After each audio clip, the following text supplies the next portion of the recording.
guys? It's Monday once again. Hey, everybody. How are you guys doing out there? Hope you guys had a good weekend. Yeah, Camp Guys in there is asking if this movie's any good. Nah, it ain't no good.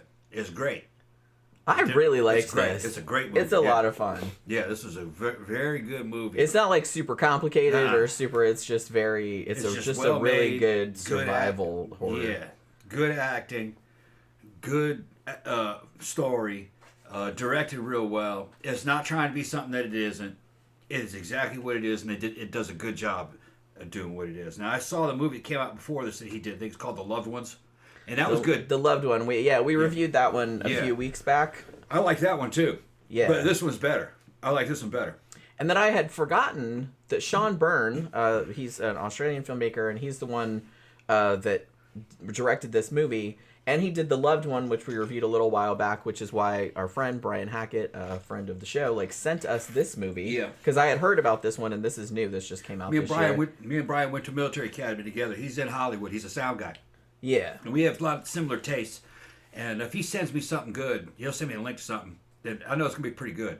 Just whether or not I can cast it to my TV screen and us watch it together, a lot of times it doesn't work out. But we can find alternate ways of watching. Yeah, what happened? Because he also sent us that Denis Villeneuve movie, that we reviewed a while back, Polytechnique, about the Montreal school shooting, which was great. Yeah. And he sent Dangerous Animals at the same time. And like I said, he has a link I can watch on my laptop, but we can't cast it to the TV. However, Shudder just added this not too long ago. Yeah. So we actually ended up watching it on Shudder because I've been wanting to see it anyways. And, he sent it, so I was like, yeah, I feel like we should probably review it because we reviewed the other one that he sent as well. I forgot that, yes, we reviewed The Loved One, but I forgot that in the interim between, because this is actually Sean Byrne's third film, the second one he did was 10 years ago. It came out in 2015, I believe, and it's called The Devil's Candy, and that is fucking great. If you haven't seen it, it's really, really good. Ethan Embry is in it, and it's just... I've seen it a couple times. I don't remember if I did a review of it or not. I think I wrote about it on my blog. I wrote a review, but I don't remember if I did a video.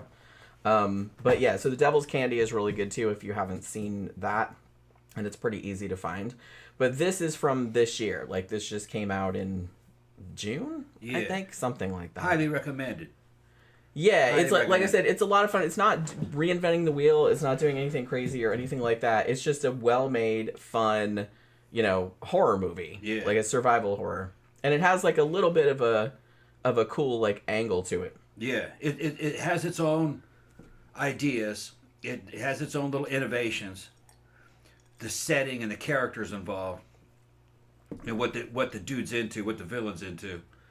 But other than that, it's very much kind of like a classic Hollywood action, adventure, survival horror movie, which they haven't been doing that recently. This almost feels like it's something from the 90s, but in a good way. It's this is the shit they should be making, So there's something kind of classic feeling about it. Now, the movie he made before this, The Loved Ones, kind of was, the tone was a lot different. It was a little kind of over the top, kind of horror comedy, almost kind of like Terrifier, that tone, kind of.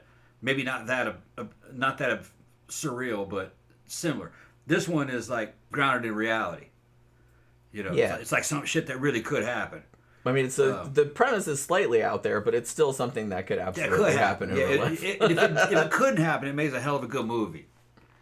And it's about this serial killer. And he's got a fucking boat. It's a big boat, too. It's like a fishing type boat. He takes people out to swim with sharks. That's his thing. Swim with sharks. Got shark cages and shit. And he's got professional heavy duty reels for fishing and winches. And it's a big, it's a small ship. It's not just a big boat. It's a small ship, and he's the only guy living on it, and he's using it the way a serial killer would use it. And they've had that in the past. They had a guy who was a serial killer who was killing people, and he had his sons with him. That was a true story. He was throwing people overboard and weighting them down and stuff. He was doing shit like that. So there were some serial killers that did this kind of stuff. It's just that this dude's kink is to feed people to sharks. It's fucking wild. Yeah. Yeah. And he videotapes. He makes movies. So he can watch them. So he can watch it over and over again. Yeah. He likes to take mostly girls Yeah, he did a few dudes too, but it seemed like he just did that if they were kind of just like in the way. You know what I mean? Yeah, he just killed the dudes there in the way so he can get his hands on the girls. It looked like. Yeah, that's what it. He wasn't too much into feeding with the guys, but feeding guys to him. But he would, and but the dude that plays the villain, man, fucking, he really shines in this. He's movie. really good. He carries this fucking movie. He's a big Australian guy, and he looks the part of just a big fucking fisherman. You know, he looks like a fucking dude that belongs. Looks like an Australian dude that just belongs on the ocean. Mm-hmm. So he does sell his part real well. He's he's very well organized, or an intelligent serial killer. He's got his own fucking philosophy. Now, he's fucking whacked. He's fucking crazy, but he's not stupid. And some girls get caught up with him, and they're just trying to stay alive. And the main protagonist, or the main hero, is this American girl who gets caught up with this, and she does a great job too. The whole cast does a great job. There isn't any bad acting in this. Yeah, everybody in good this quality. Is good. Everybody, and the cinematography is really nice. Yeah, too. Yeah, it's shot really well. Yeah, and the action is framed. The way really well. Like you can tell what's going on. Yeah, which sometimes in action movies you can't. Yeah, the action sequences are great. And it's just trying to stay alive and fucking killing each other on this boat, trying to run and trying to get away and trying to outsmart someone. There's nowhere to go. You're on the ocean. It's wild. In Australia. Yeah. Where everything is going to kill you. Yeah. Oh, Tiny says, Jenny, your hair is fabulous. I had to mention it. Well, thank you very much. I'm finally getting longer. Yeah, I'm getting to the point where I'm like doing my real hair now instead of wigs. I was going to wear a wig tonight, and I was like, fuck it. It still looks great. Yeah. It's clean and everything. So I decided I was going to. So, yeah, so it's cool because this one, it kind of, I mean, you kind of get invested like right from the start because you see these two tourists.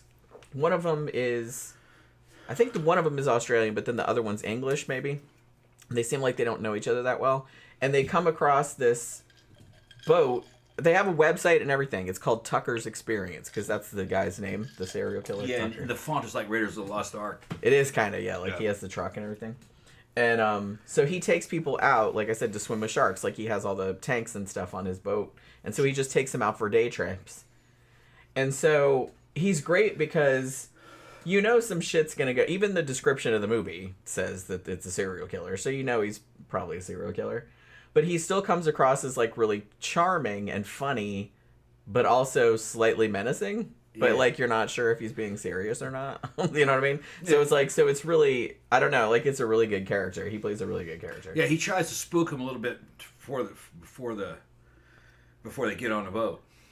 But you don't know if he's for real or if he's just trying to make it an exciting experience. Yeah, just trying to fuck with him a little bit. He's trying to make it an exciting experience. But Andy's for real.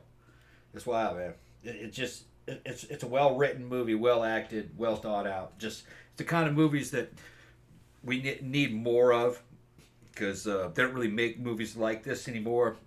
Hollywood doesn't. At this, there's like 1 out of 20 is like this, maybe 1 out of 50 maybe. But you know, had I known about this, I would have liked to seen it in the theater. I don't know if it had a U.S. theatrical release. I thought it did, but I don't remember if it played here or not. I don't remember seeing it at the theater, but I'm not checking every week like I used to. It's worth a Blu-ray purchase. I'd own this movie. Yeah, because I definitely would watch this again. Yeah. But yeah, so it's just got a great setup scene because this first couple goes out on the boat, and then you kind of figure out what the fucking deal is. Like, you don't know exactly what the end game is, but you know it's not good, right? And then it cuts back to our main character, who's this girl named Zephyr, and she's like he said, she's an American girl. She's a surfer, but she's living in Australia. She's just kind of like a drifter, kind of living out of her van and shit like that. Called a beach bum. Yeah, she's like a beach bum, and she just goes and surfs and shit like that. And there's a little bit of a subplot, which actually kind of, you know, gives it a little bit of an emotional core later on. She meets this dude, like he needs like his battery's dead or something like that, like on his car, and she like helps him out. And his name's Moses. And he's like a real estate guy. She thinks he's a Mormon at first because he's wearing like the Mormon kind of duds, you know. But he's not. And they kind of hook up. And then she is kind of like reluctant. She's one of those free spirit, I don't want to be tied down, I'm better alone kind of people. Which, like I said, gives her a little bit of a character arc over it. And so she has fun with him, but then Like, she's just like, nah, I'm out. Like, and she just dips out, like, while he's sleeping or whatever. And he actually likes her so much, because they really vibed, you know, that when she kind of goes missing the next day, because you see her get kidnapped, like, by the serial killer. And so he decides he's gonna, like, look for her. So it's mostly once she gets on the boat, and, like, the first girl from the couple is still on the boat, too. And because she, you know, Zephyr gets to see what happens, like, to his victims and everything. And so from that point forward, it's almost entirely, like, her versus the serial killer. You know what I mean? And, like, her trying to escape and try... And like I said, she's out on a boat in the middle of the ocean. There's sharks all around. Nobody knows where she is. And all this other kind of shit. So it's just a really well done kind of, like, cat and mouse sort of game. Where, you know, she just has to fucking survive and get off. And she doesn't know, like, how. And then it kind of keeps going back to the guy she hooked up with, Moses, who keeps being like, man, just, you know, where the fuck did she go? You know what I mean? And trying to get the cops to look for her and shit like that. Because, like, you know, she wouldn't just leave her van because, you know, her van's still there. And so he's kind of trying to get them to look for her and shit like that, too. Because it seems, I don't think they don't really say in the movie that nobody really seems suspicious about this dude. You know what I mean? Like, nobody seems... It seems like he's always targeting, like, tourists or people that won't be missed. You know? Like, people... Like, foreigners. Like, people there on vacation. Because he figures, oh, nobody's going to be here to look for them. Because it doesn't really seem like he's been in any trouble before. But, yeah, that's kind of like... And like I said, it's not really a spoiler because it says, like, right in the description of the movie that his whole thing... It doesn't seem to be exactly a sexual thing. But he really seems to enjoy watching women getting eaten by sharks and, like, filming it, you know? And he's evidently, like, done it a whole bunch of times before. It seems like he's kind of getting off on it, but they don't really, like, harp too much on that. Because there's not really that much of a sexual element to the movie, but that's kind of what his thing is. Like, he really gets off on... Because he really likes sharks. He got bitten by a shark when he was younger. Because remember, he shows the couple at the beginning, like, this big bite, like, on his side. I think what he's doing is he's making movies. He makes movies them being eaten by the sharks, and I think he jerks it to it later. That's what I think he's doing. That's kind of what the impression that I got. Yeah. They don't really show that, but that was kind of what I thought they were hinting at. He's got all the videotapes and stuff with their hair in there and their names. And it's kind of he makes like fishing lures out of their hair. Yeah, and he before he kills them. He uses them as a fishing lure, basically. He uses the woman as a fishing lure and then makes a fishing lure out of her hair. And he's been, like, chumming the water, like, in the same area, so, like, the sharks know, like, when that boat is out there. He's got all the videos.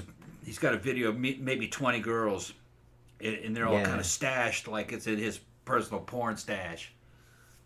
That's what I think it's a very, very specific fetish, watching people get eaten by sharks. Yeah. But, yeah, it's interesting because this is... I was reading a review of it, and it says, this is, like, way better than a serial killer shark movie has any right to be. Yeah. And it's like, that sounds kind of dismissive, but, I mean, technically it is a serial killer shark movie. But it's not... I know there's a lot of shark-based horror movies. I wouldn't call this a shark movie. There's sharks in it, but it's not super shark-focused. It's almost kind of like, it's mostly focused around the characters and around him, like the serial killer. It's almost like he's just using the sharks as, like, a weapon. Yeah. You know what I mean? So it's not like, there's not, like, a whole bunch of huge, like, underwater shots and, like, all that kind of stuff. Like, you usually just see the sharks, like, kind of swimming around, like, from the boat. Yeah, mostly it's them. They're imprisoned. He's got them chained up and shit. And they're trying to get loose, and all this stuff happens. So sometimes they do get loose, but then they get locked back up, and then they get loose again. It's just a good kind of survival movie. They're trying to get away. Yeah, and there's some good there seems like good practical effects in this. Yeah. There's some CGI toward the end, but it's not, like, super noticeable. It's not egregious. Yeah, I think, like, the one scene with, like, the big shark coming out and all that, I think that was CGI. Because it would be hard to get a shark to do that in real life. I know they do that in real life. Great whites, they jump out of the water like that. I've seen them do it, like, with seals and whatnot. He's got this whole philosophy about, being a top predator. he kind of equates sharks to himself. Yeah. He thinks he's a shark. Like he thinks he's a shark. He's like the human version of a shark. So, But he got eaten by one. Fucker, he got bitten by one. He got bit by one, yeah, when he was a kid. So he's almost trying to like... So it's almost kind of like he's trying to become what he fears, What he fears, yeah. Tanya says, so more based on fear maybe before the shark things happen. Yeah, like I said, it's much more character focused than shark focused. There is sharks, and you do see people get eaten by sharks, kind of. But it's not like a shark movie. Yeah, the movie's too new for us to ruin everything because you guys are going to want to see it. It's worth seeing. That's a good movie. I mean, like I said, I really liked it, and it's like, so this is the third movie that I've seen by this director, and it's like I liked every single one of them. I haven't seen the first one. That's a good sign. No, we saw The Loved One. That was his first one. First one? Okay. And then his second one was The Devil's Candy, which you did watch with me. I did? A long time ago. Okay, I just don't remember it. And you really liked it too. I did. But what was that about? It was this family, it was mom and dad and like their teenage daughter, and they were all kind of into like goth and death metal. And he was an artist, and then there was this creepy like pedo dude that was like a serial killer that was like going after their daughter or something, and then there was like a satanic element. Like, I liked it. I just don't remember. Yeah. It's really good. It's really good. It's really good. So that was the same. Yeah, it was the same director as this. It's completely different kind of. It's more satanic possession type horror, whereas this is like straight up survival horror. It's basically like that's all it is. It's mostly this woman on this boat trying to get the fuck off this boat or trying to kill this motherfucker before she gets fed to sharks. You know what I mean? Okay, I thought The Loved One came before this one. No, The Loved One came out in like 2009 or something. All right. And then The Devil's Candy came out in 2015. Okay. So it's been like 10 years since that came out. I'll have to see that one again too. Yeah, I remember watching it with you. Yeah. I've seen it a couple times since then, but it's just like I remember watching it with you and you're like, "Man, that was really good." And yeah, I really liked it too. Okay. But like I said, I don't remember if I made a video about it. I remember writing about it a long time ago, like when I first saw it. But yeah, it's like a completely different. So we got a good director out there. Got to keep an eye on. Yeah, like I said, he's an Australian guy, and I'm gonna say I really like a lot of Australian horror. They really don't fuck around. They don't fuck around. Yeah, they'll build up a character and then kill the character. Yeah, big time. So how you feel about that? Yeah. But it's just kind of like more realistic, I guess. Yeah. Well, they want you to fucking experience the loss. Yeah. Of what happened. Yeah. But yeah, that's the thing about horror. Because it's funny because Tom was watching something last night about, it was like 20 weird facts about Cujo or something like that. The movie version of Cujo. The adaptation. And most of you guys probably know, and it's not really a spoiler because Cujo, the book came out a long time ago and the movie came out a long time ago. But in the book, the little kid, dies at the end. And so they were going to do that in the movie, but then they showed it to test audiences and they were like, oh, absolutely not. You went through all that. And then but I mean, Stephen King was like, yeah, but he wanted it to be like real life. You know what I mean? It's like real life doesn't care if you went through all that crap. It's like you don't deserve, shit just happens. Americans, certain audiences don't want real life. They want fantasy. And I get that. They want escapism. The thing about it is that horror fans are usually more forgiving of that kind of thing because that's why you're watching horror, right? You want it to be horrific. Yeah, we went back and watched Upgrade again, and boy, that movie was much better than I remembered it. There's a lot about that movie that I forgot. And the AI bad guy villain wins in the end. I forgot about that. Yeah, I forgot too. Yeah, and that we reviewed that a while back. But... Yeah, the AI won. It's a great movie. You haven't seen fucking Upgrade. See that one. That was a Blumhouse flick, and it's like a real good sci-fi kind of horror, kind of, and action. Yeah, I forgot. We reviewed it a long time ago because we have it. We have it. I own it. Yeah. One of you guys might have sent it to us. Now that I'm thinking about it, or did we buy it? I think somebody sent it to me. I think somebody sent it. Because I know somebody recommended it. Yeah. And then we ended up with it, and I was like, wow, that's really good. But we rewatched it like last week or something. And I was like, man, I forgot how good that movie was. Yeah. It's really fucking good. There's a lot about that movie that I had forgotten. Certain elements of that movie I'd forgotten all about. Yeah, it's crazy because... Yeah.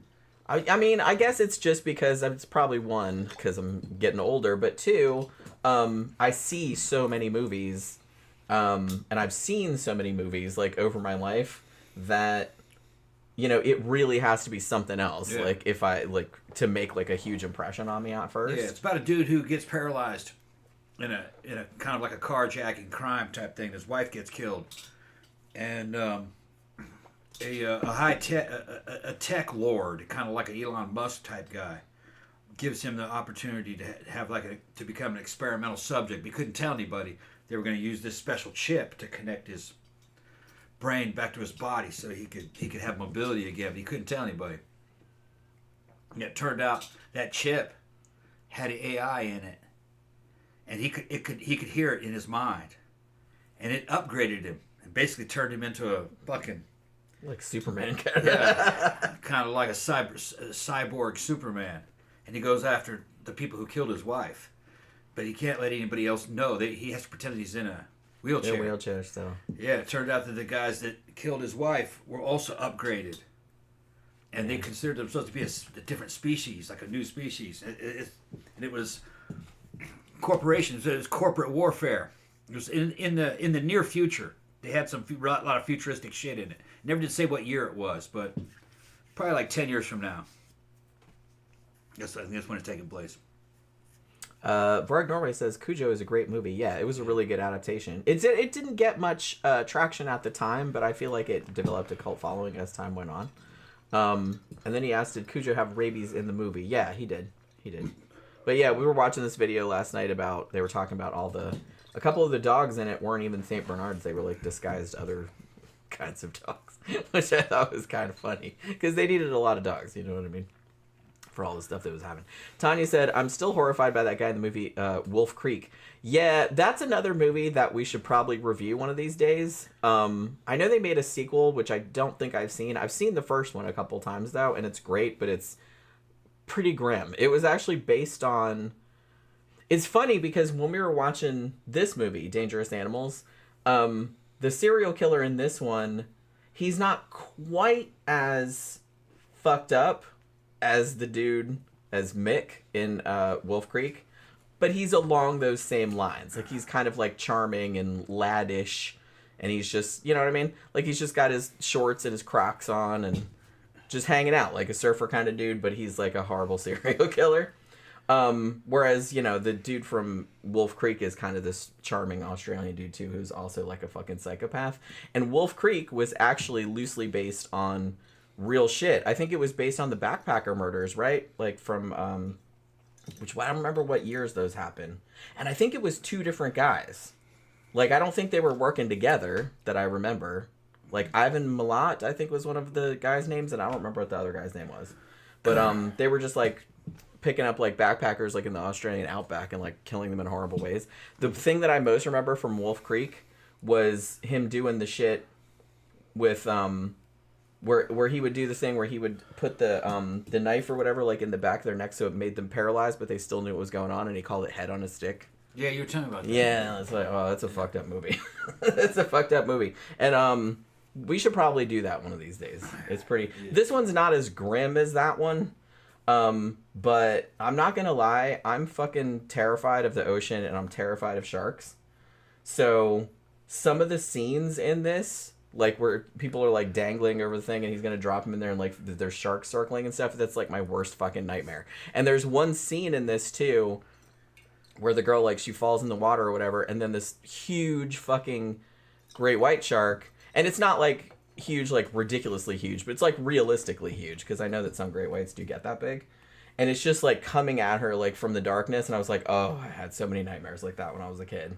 Sharks scare the fucking piss out of me, which is why I don't go in the ocean. I did when I was a kid, but I wouldn't go out there. Man, I've seen some wild drone footage. People take these little drones and flying it out over the beach.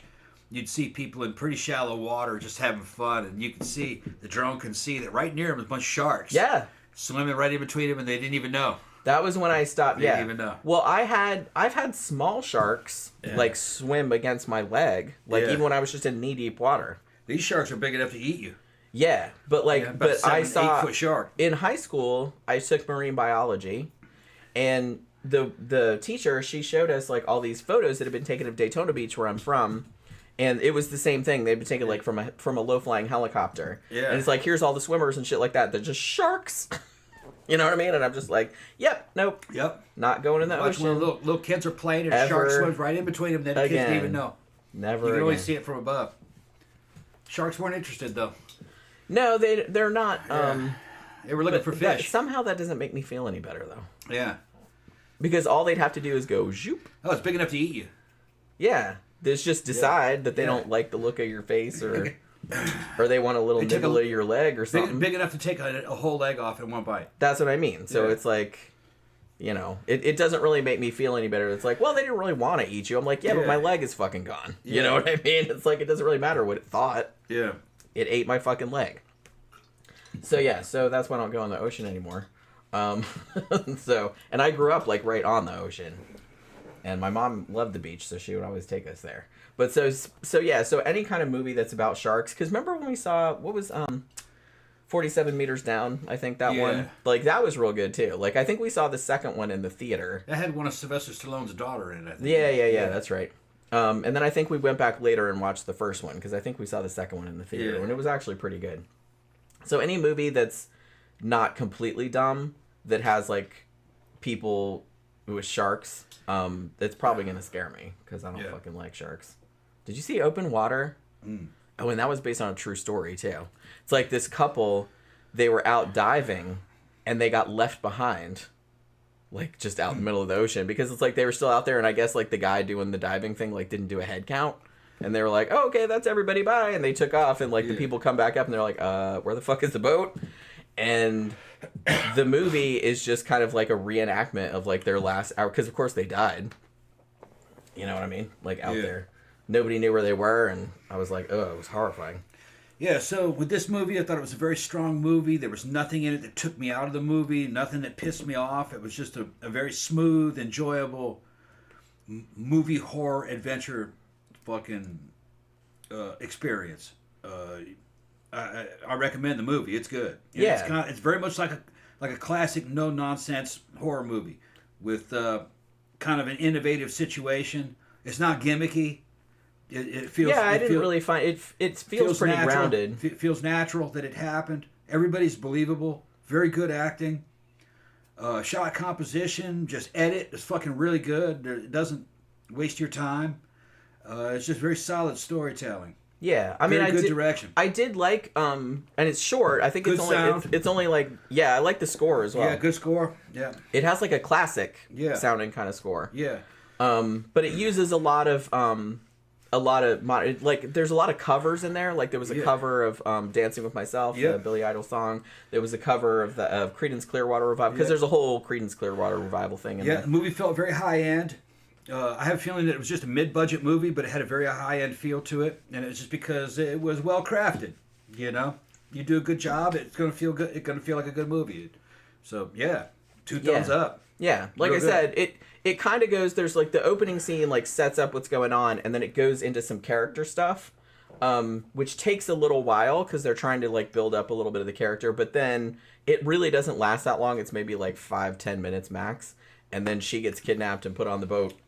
And then you're off to the races. And like I said, it's pretty much just balls to the wall like survival horror. Yeah, I'd like to see it again. I'm pretty sure it will hold up on second viewing. Oh, I imagine so. Might even be better on the second viewing. I imagine so. I just mentioned it before. Upgrade was much better on second viewing. Yeah, well, a lot of times if I liked a movie the first time, I like to watch it again like a year later. Just to see. Like, and I'm sure there's like a lot of shit that you missed and all this other kind of stuff.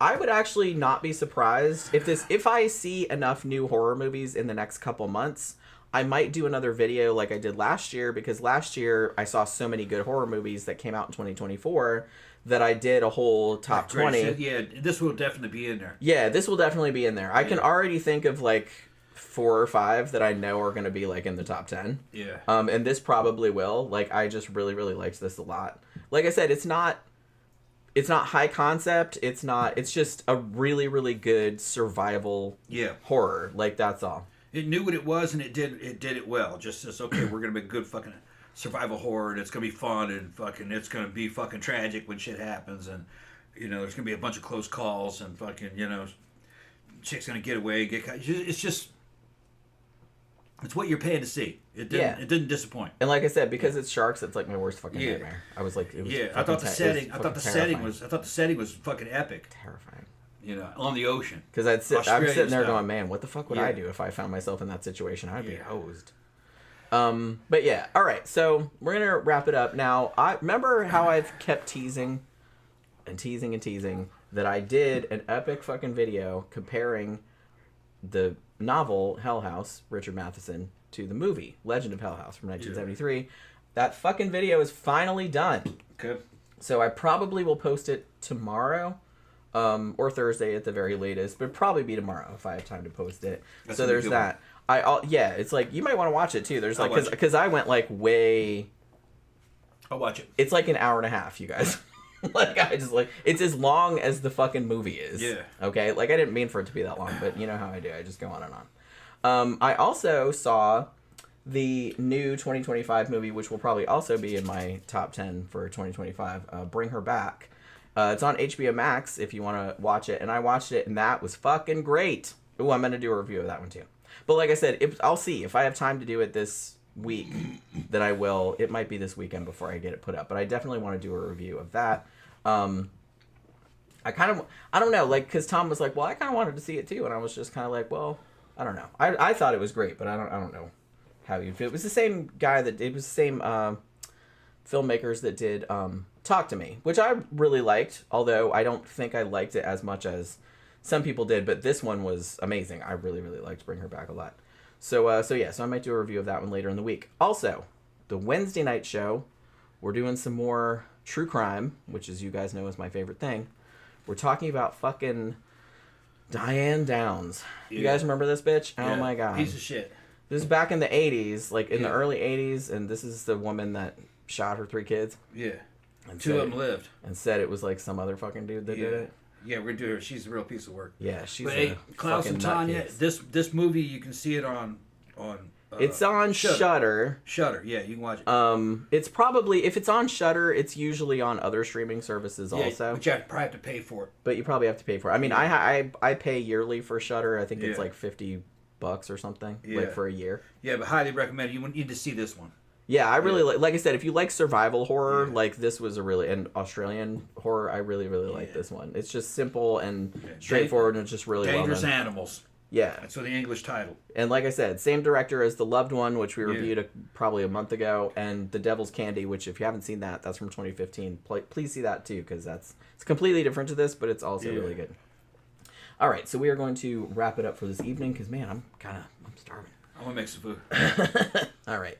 So we're going to wrap it up. Thank you, everybody, for dropping by and hanging out with us. Thank you again, Brian, for sending us the movie. I would have got around to it eventually, but I'm glad that you sent it because it kind of pushed it up in the rotation, and I was actually really glad I watched this because I liked it a lot. It was a lot of fun. Seth says, hi, Daddy. How you doing, Seth? Because I was wearing my leather daddy outfit. Oh, okay. She looked just like a leather daddy. It's just gay as shit. Yeah, you look fucking gay as hell.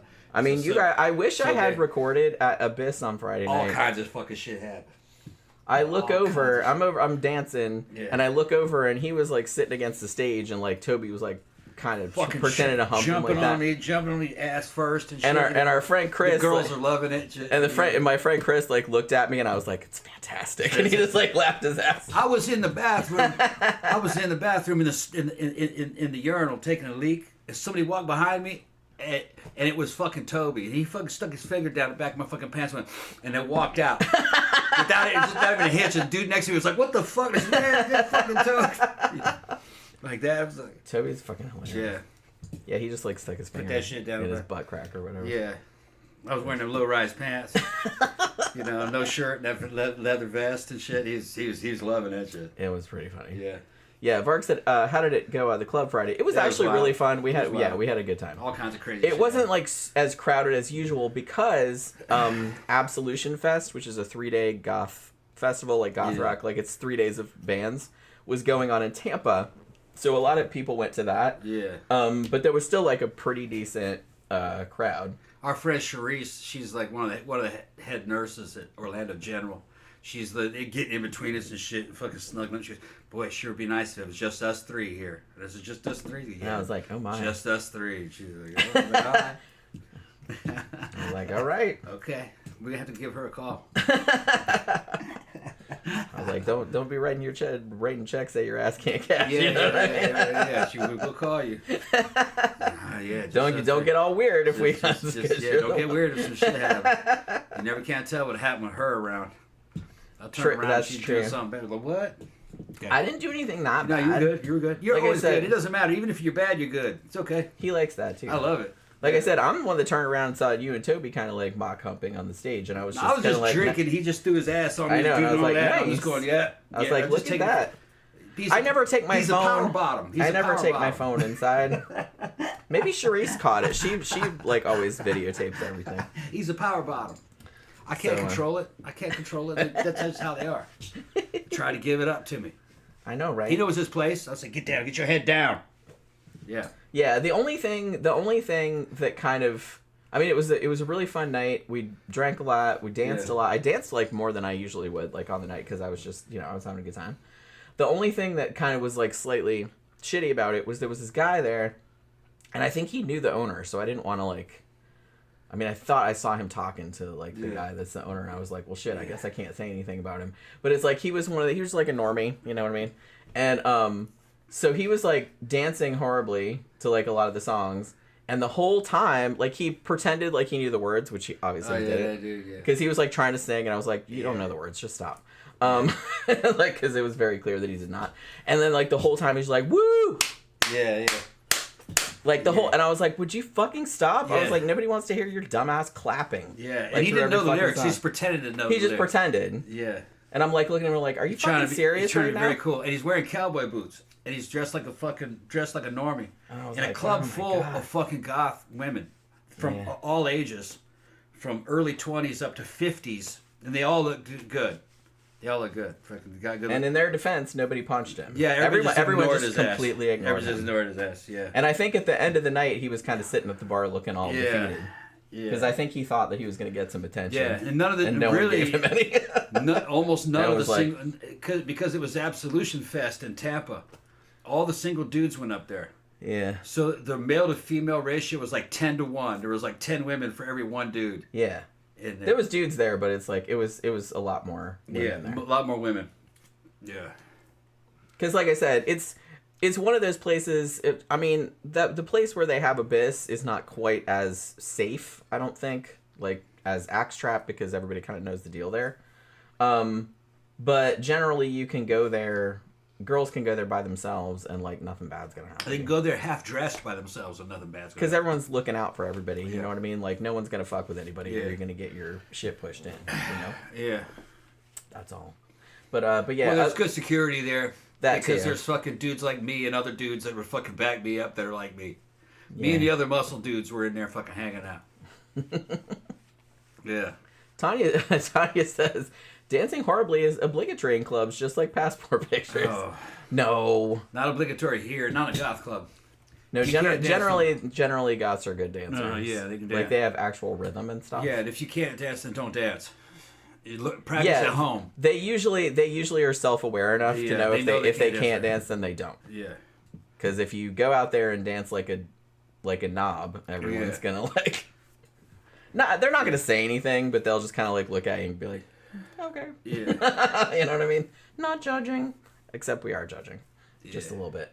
But yeah. I'm just like, I don't know what song you're listening to, but it's not this one. Yeah. Our Norwegians don't want this to end. We got to end the show, though. We're going to fucking do a real good show Wednesday. I mean, it's going to be a real depressing this show. Crazy-ass chick. Fucking this crazy woman. Yeah, all these little child-killing women. This always pisses me off. We've done these shows before. So I'm gonna get. This chick is a loon. I think this has happened more than once, but I think she was kind of a really famous one. It happened, but like I said, it was a long time ago. It happened in the 80s. Yeah. But she's just a fucking psycho. Oh, big time. Total like narcissist. I have some pizza dough left. If you want me to make a fresh pizza. Ooh, that sounds good, actually. Sound good? All right. Klaus says depressing show sounds fun. I mean, we'll try to make it fun. even though it's a very depressing topic. I'm going to tell you right now. Yeah. But yeah, so hopefully you guys can come on Wednesday and see that show. It should be depressing/fun at the same time. Fun pressing. And yeah, so like I said, I might put the Hell House video up tomorrow. But I'll put it on my Scare Salon channel, but I'll put a link to it over on YouTube and on the Facebook thing and everything like that, so you can find it. It's like an hour and a half, so get some snacks and, just watch the whole fucking thing. All right, so have a good rest of your night, you guys. Have a good day tomorrow. We will see you guys again on Wednesday night.